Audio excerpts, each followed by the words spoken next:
quando lermos o Antigo Testamento, todos nós precisamos ter em mente o pacto da graça prometido. É com essa lente que você precisa ler a Bíblia. A lente do pacto da graça. Porque o que nós temos em Gênesis 3,15? O proto-evangelho. O proto-evangelho. Eu não disse no começo que você precisa colocar as lentes do evangelho para você enxergar a vida? Enxergar as circunstâncias? Então você precisa colocar a lente do pacto da graça para você ler toda a Bíblia. Porque a Bíblia não é um amontoado de histórias desconexas. É sobre a história de um Redentor. É sobre a história de uma promessa que foi feita no jardim, da qual, ao desenrolar a história, essa promessa foi sendo revelada ou recebendo mais luz de forma progressiva. Para a gente entender aqui um pouco dos prejuízos mencionados por Paulo nesse trecho, sobretudo no que diz respeito às alianças da promessa, é preciso compreender um pouco acerca da teologia da aliança. Eu quero oferecer a vocês nessa manhã alguns exemplos para que você tenha uma perspectiva bíblica cristológica, para que você olhe para a Bíblia com uma perspectiva cristológica sempre. Mas para isso, nós precisamos voltar num tempo quando não havia tempo. Voltaremos agora as nossas mentes para antes da fundação do mundo. Porque tudo começou antes da fundação do mundo, como nós vimos quando eu expus Efésios 1:3, foi o segundo sermão que eu preguei nessa série. Quando eu tratei acerca do bendito pacto eterno de redenção, tenho certeza que todos vocês se lembram, não é verdade?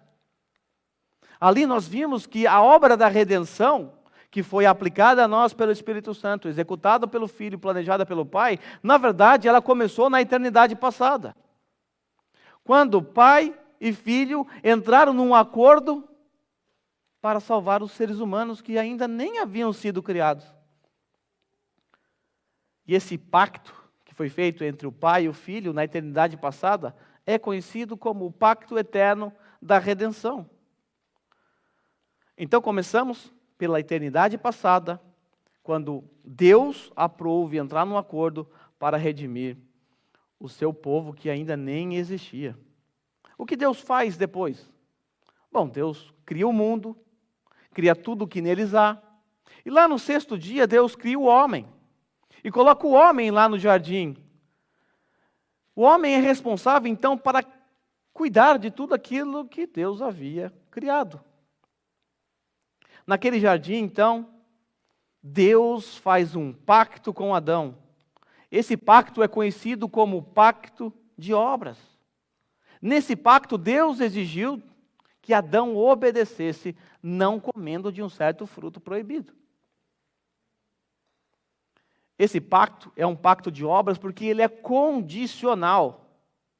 Se Adão não obedecesse, ou seja, se ele quebrasse o pacto de obras, ele sofreria sanções, experimentaria a morte física e eterna e espiritual.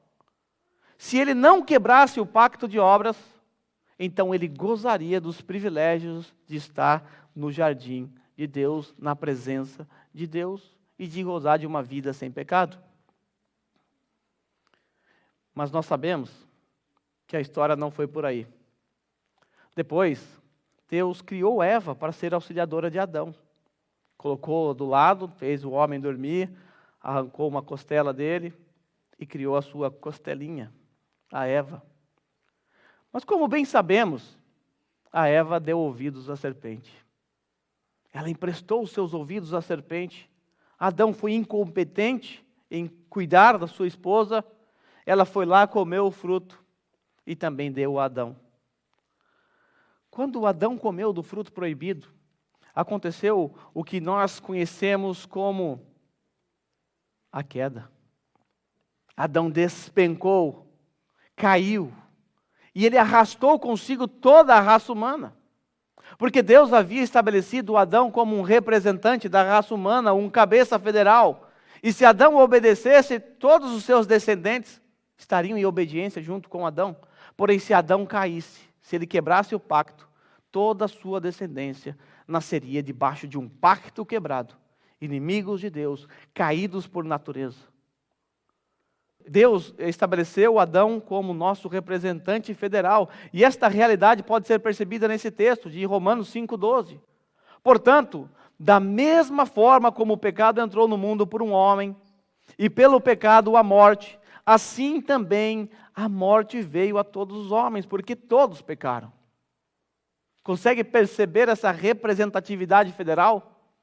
Adão caiu e arrastou toda a humanidade, da mesma forma como o pecado entrou no mundo por um homem, Adão, na sua queda. Nós caímos com Adão, nessa imagem que você está vendo. A humanidade inteira caiu junto com Adão. Então nós vimos que o homem pecou, e agora ele se encontra sem esperança. Porque não há mais nada que Adão possa fazer. Não há obras para Adão realizar para ele reverter essa condição. Adão não pode fazer absolutamente nada. Inclusive, Adão tentou resolver o seu problema, cozendo folhas de figueira para cobrir sua nudez. Mas nós vamos ver que depois da reunião que Deus convoca, o próprio Deus oferece roupas de animais. Ele entrega roupas de animais, feitas de pele de animais, para Adão. Ou seja, nem aquela obra era suficiente. O próprio Deus mata um animal inocente naquele jardim para cobrir a culpa daqueles pecadores. Então Deus, ele reúne os envolvidos, Adão, Eva, a serpente, tem uma conversa com eles ali, um teorei. Nesse momento Deus mostra aos infratores as consequências que cada um vai ter por conta de ter desobedecido a Deus. Mas a serpente, ela foi a primeira a receber a sentença. Nós vamos ficar só com a serpente, porque a sentença do homem e da mulher, tenho certeza que vocês já conhecem. A serpente, então, ela recebe a sentença, e essa sentença é aquela que nós encontramos em Gênesis 3,15. É a sentença da qual nós extraímos o pacto da graça, porque é nessa sentença que temos o pacto da graça sendo prometido em Gênesis 3,15. O que nós temos em Gênesis 3,15? Vamos ler. Diz assim: porém inimizade entre você e a mulher, entre a sua descendência e o descendente dela. Este lhe ferirá a cabeça e você lhe ferirá o calcanhar. Porém inimizade entre você e a mulher, entre a sua descendência e o descendente dela. Nós sabemos que esse descendente não é outro senão nosso Senhor Jesus Cristo. Esse descendente vai ferir a cabeça da serpente. É verdade que essa serpente vai ferir o calcanhar dele, mas a serpente terá sua cabeça ferida, uma ferida mortal. A nossa confissão de fé, lá no capítulo 7, parágrafo 3, também trata desta realidade. Diz assim: esta aliança é revelada no Evangelho, primeiramente a Adão, na promessa da salvação, Gênesis 3,15. É a promessa da salvação pela semente da mulher, e depois, por etapas sucessivas, até que a sua plena revelação foi completada no Novo Testamento. Quero que você perceba aqui que todas as alianças são apenas um desdobramento crescente que termina com a nova aliança no sangue de Jesus. E a confissão continua.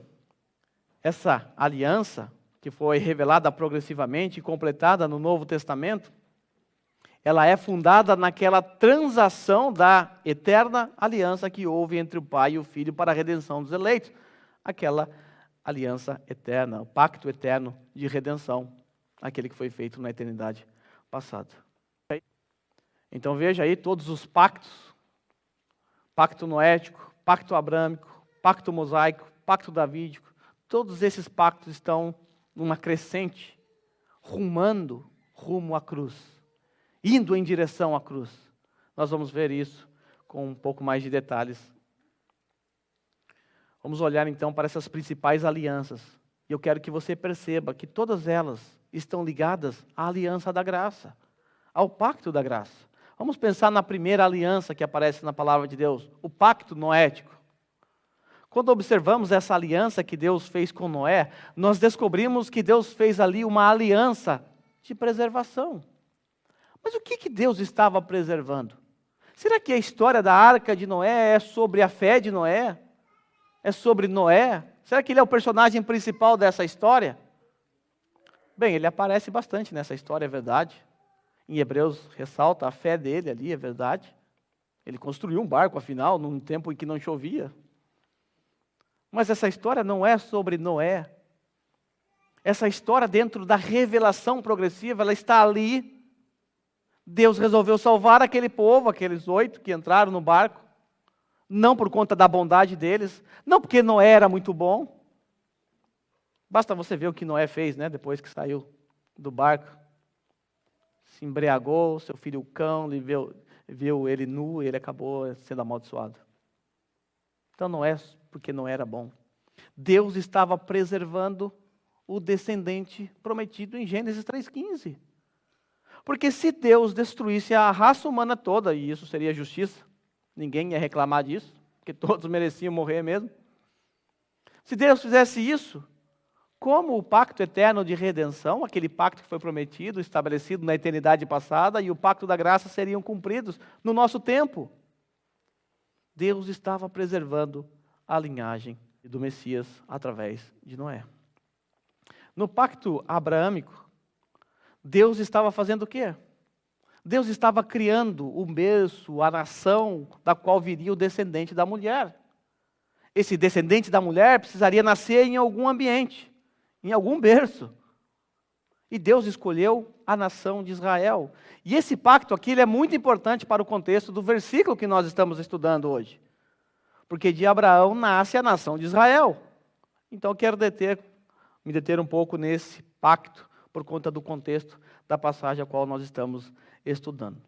O pacto abraâmico ele é dividido em 2 aspectos. O aspecto físico e o aspecto espiritual. No que diz respeito ao aspecto físico, Deus prometeu a Abraão e aos seus descendentes o quê? Um povo, uma descendência física que seria marcada pela circuncisão e uma terra, um território. Essa promessa, ela se encontra em Gênesis 12, 1 a 3. Diz assim: Então o Senhor disse a Abraão, vai aparecer aí. O Senhor disse a Abraão: Saia da tua terra, do meio dos seus parentes e da casa de seu pai, e vá para a terra que eu lhe mostrarei. Essa terra que Abraão ia herdar, seria dado a ele. Farei de você um grande povo, e o abençoarei. Tornarei famoso o seu nome, e você será uma bênção. Abençoarei os que o abençoarem, amaldiçoarei os que o amaldiçoarem, e por meio de você todos os povos da terra serão abençoados. Deus estava preparando o berço para o Messias. Também, em Gênesis 17, 8, toda a terra de Canaã, onde agora você é estrangeiro, darei como propriedade perpétua uma terra. Darei a quem? A vocês e os seus descendentes numerosos. Serei o Deus deles.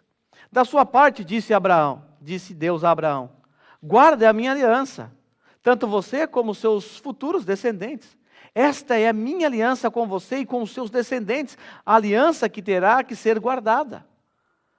Todos os do sexo masculino entre vocês serão circuncidados na carne. Terão que fazer essa marca, que será um sinal da aliança entre você.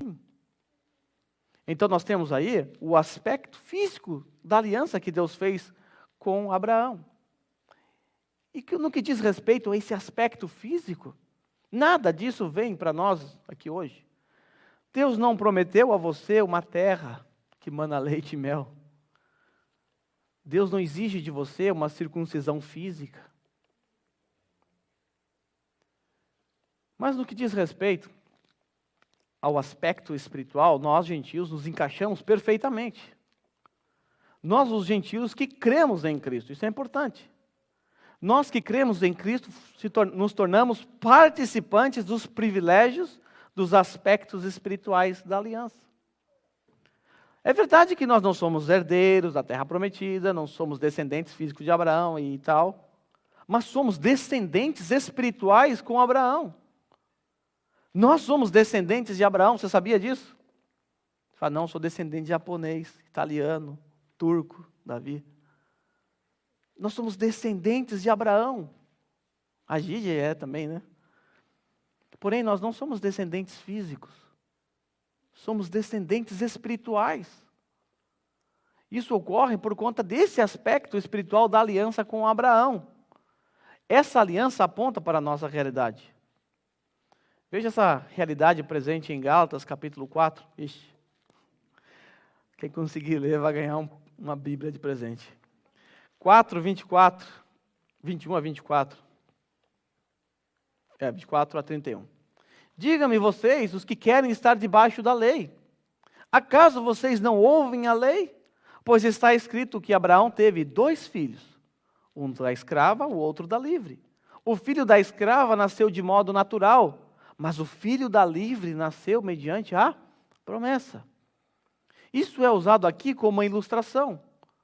Estas mulheres representam 2 alianças. Uma aliança procede do Monte Sinai e gera filhos para a escravidão. Esta é Agar. Monte Sinai, aliança com Moisés, a próxima aliança que veremos. Agar representa o Monte Sinai na Arábia e corresponde à atual cidade de Jerusalém, que está escravizada com os seus filhos. Mas a Jerusalém do alto é livre. E é a nossa mãe, pois está escrito: regozije-se, ó estéril, você que nunca teve um filho. Grite de alegria, você que nunca esteve em trabalho de parto, porque mais são os filhos da mulher abandonada do que os daquela que tem marido. Vocês, irmãos, lembre-se, carta de Paulo aos Gálatas, uma igreja gentílica, que estava sendo dominada ali por falsos irmãos judaizantes. Vocês, irmãos, são filhos da promessa como Isaac. Olha aí, olha o que nós somos. Filhos da promessa como Isaac. Naquele tempo, o filho nascido de modo natural perseguiu o filho nascido segundo o Espírito. O mesmo acontece agora, mas o que diz as Escrituras? Manda embora a escrava e o seu filho, porque o filho da escrava jamais será herdeiro com o filho da livre. E a conclusão: portanto, irmãos, não somos filhos da escrava, mas da livre. Também em Gálatas, capítulo 3, versículo 26 a 29, Paulo diz assim: todos vocês são filhos de Deus mediante a fé em Cristo Jesus, pois os que em Cristo foram batizados, de Cristo se revestiram. Não há judeu, nem grego, escravo, nem livre, homem, nem mulher, pois todos são um em Cristo Jesus. E se vocês são de Cristo, são descendência de Abraão e herdeiros segundo a promessa. Consegue perceber a nossa posição? Consegue perceber a posição do gentio em Cristo? O gentio em Cristo, ele passa a ser descendente de Abraão, segundo a promessa. Sobre esse aspecto espiritual, nós vamos tratar mais sobre isso no sermão que vem. Mas vamos continuar aqui o nosso progresso. Nós encontramos a seguir o pacto mosaico. No pacto mosaico, Deus estava fazendo o quê? Deus estava preservando e organizando o povo da qual viria o descendente. A organização se deu através da lei, a lei que foi dada para o povo de Moisés. Vale lembrar que as leis, elas são divididas em uma tripla divisão: leis civis, cerimoniais e morais. As leis civis, elas foram dadas para organizar a nação de Israel, o berço do descendente da mulher. Como nós sabemos que Jesus é descendente de Abraão? Se você ler Mateus capítulo 1 na genealogia, vai até Abraão. Por causa desse povo que Deus preparou. Por causa dessa regra, dessas leis, desses mandamentos que foram dados ao povo. O povo mosaico criou o hábito de registrar a descendência. Porque eles aguardavam um descendente, e depois Deus manda dividir as tribos, e é preciso ter registro para saber quem é que tribo, né? Era Deus trabalhando. Essa lei, essa aliança que Deus fez com Moisés não é uma aliança avulsa, solta. Ela está relacionada ao descendente da mulher, para apontar para Cristo, para organizar o povo e para preservar esse povo. Nós sabemos que a lei, ela traz apenas a sombra dos benefícios que hão de vir, não a sua realidade. Isso está em Hebreus 10:1. A lei traz apenas uma sombra dos benefícios que hão de vir, não a sua realidade. A sua realidade é Cristo. Toda a lei ela aponta para Cristo. Quando você se depara com a lei, você descobre que você é um pecador miserável, um transgressor da lei, que você caiu junto com Adão. E isso te faz perceber a necessidade de um Redentor. Ou seja, te faz perceber a necessidade do pacto da graça estabelecido na cruz de Cristo. O apóstolo Paulo, em Gálatas 3:24, diz assim: assim a lei foi o nosso tutor até Cristo, para que fôssemos justificados pela fé. Agora, porém, tendo chegado à fé, já não estamos mais sob o controle do tutor. A lei foi o nosso tutor, ela nos conduziu, ela nos levou, nos instruiu até chegar a Cristo. Lembrando que a palavra tutor aqui é de onde veio a palavra pedagogo, do grego paidagogos, que era um escravo, um ancião, sábio, que entendia da cultura, da filosofia, dos idiomas, e ele ensinava o Filho do Senhor, até que ele alcançasse a maioridade. Ele conduzia ele até a maioridade. Assim é a lei, ela nos conduz até Cristo. Dessa forma, então, a lei serviu a vários propósitos: preservar o povo da aliança, organizar e apontar para Cristo. Temos agora o pacto que Deus fez com Davi, o pacto davídico. Esse aqui é mais fácil de entender, não vou perder muito tempo aqui, porque esse é mais claro para nós na palavra de Deus. É muito fácil perceber a conexão do pacto davídico com a nova aliança ou com o descendente da mulher. Nesse pacto, o que foi prometido? Deus prometeu a Davi que ele levantaria sua descendência, que governaria, que reinaria, que assentaria ao trono de Davi para todo sempre.